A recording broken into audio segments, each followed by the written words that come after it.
एक अच्छे mutual fund को पहचानना कैसे है? अमूमन लोग सोचते हैं मैंने एसबीआई का म्यूचुअल फंड खरीद लिया है। अरे एसबीआई का म्यूचुअल फंड खरीद लिया है, पर उसमें उसने आपको बेचा क्या है, ये कई लोगों को पता ही नहीं रहता है। तो आप फॉर एग्जाम्पल, मैं आपको एसबीआई की बात करता हूँ क्योंकि ज़्यादा लोग एसबीआई को जानते हैं। तो एसबीआई 25-30 तरीके के म्यूचुअल फंड के प्रोडक्ट आपको बेचता है। तो जब आप उसके पास जाओगे, मुझे म्यूचुअल फंड दो, अमूमन तो लोग ब्रोकर साइट्स में कर लेते हैं, बट मैं एक आइडियल सिचुएशन लेता हूँ। जैसे मैं बैंक गया और उनको बोला मैंने मेरा म्यूचुअल फंड कर दो, मेरे को जानकारी नहीं है, तो वो आपको बोलेगा हाँ जी ब्लू चिप में कर देता हूँ आपका। आपको पता भी नहीं है ब्लू चिप क्या होता है, पहले ब्लू चिप बोलते थे लार्ज कैप को, ठीक है। पर आपको उसको बोलना है जी मेरे को दिखाओ आपके पूरे टॉप परफॉर्मिंग म्यूचुअल फंड्स क्या है, वो आपको दिखाएगा। उसको दिखाना पड़ेगा आपको। जब म्यूचुअल फंड उससे खरीदना है तो आपको उसकी जानकारी होनी चाहिए और उसका फर्ज है आपको दिखाने का, ठीक है। तो एसबीआई अगर आपको म्यूचुअल फंड बेच रहा है तो सबसे पहले उस फंड में लिखा होगा एसबीआई, फिर उसके बाद लिखा होगा क्या वो आपको बेच रहा है।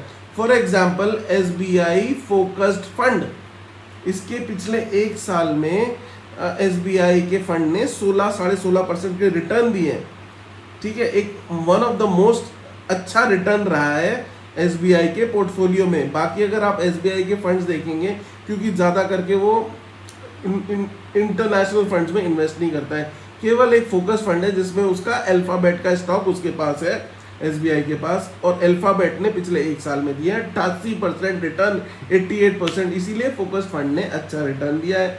बट बाकी जो इंडियन मार्केट में एसबीआई के एक्सपोजर हैं या फिर किसी भी और फंड के, मैं एसबीआई को क्यों ब्लेम करूं, एसबीआई तो बहुत बढ़िया फंड सेलेक्टर है।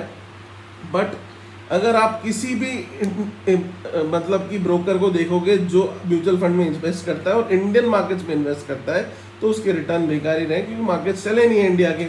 बट अगर आपको कोई म्यूचुअल फंड सेलेक्ट करना है तो सबसे पहले कंपनी का नाम आता है उसमें, फिर उसके बाद आएगा क्या वो प्रोडक्ट है, क्या वो निफ्टी 50 है, निफ्टी 500 है, बैंक निफ्टी है, तो ऐसे लिखा रहेगा उसमें, उससे आपको पता लग जाएगा। एसबीआई गोल्ड है, एसबीआई सिल्वर है, एसबीआई फोकस्ड है। फोकस मतलब क्या, आपको फिर बैंकर से पूछना है भाई फोकस मतलब क्या, किसमें इसका इन्वेस्टमेंट है, इसकी होल्डिंग्स क्या है, इसमें कौन से स्टॉक्स हैं, इससे आपको जानकारी लग जाएगी। तो ये समझना बहुत ज़रूरी है। आपको पता है आप इंडिया में बैठे बैठे यूएस में म्यूचुअल फंड्स के द्वारा इन्वेस्ट कर सकते हैं। एक्सिस बैंक के कितने सारे प्रोडक्ट्स हैं जो ग्लोबल इक्विटीज़ में इन्वेस्ट करवाते हैं। एडलवीस ऐसी कंपनी है जो ग्लोबल इक्विटीज़ में इन्वेस्ट कराती है। सिल्वर गोल्ड में आप म्यूचुअल फंड्स के द्वारा इन्वेस्ट कर सकते हैं। हमेशा जब भी आप इक्विटीज़ में इन्वेस्ट करें ज़रूर अपने पोर्टफोलियो में गोल्ड और सिल्वर रखें, ताकि कोई निश्चितता आए, ट्रम्प साहब आए तो आपका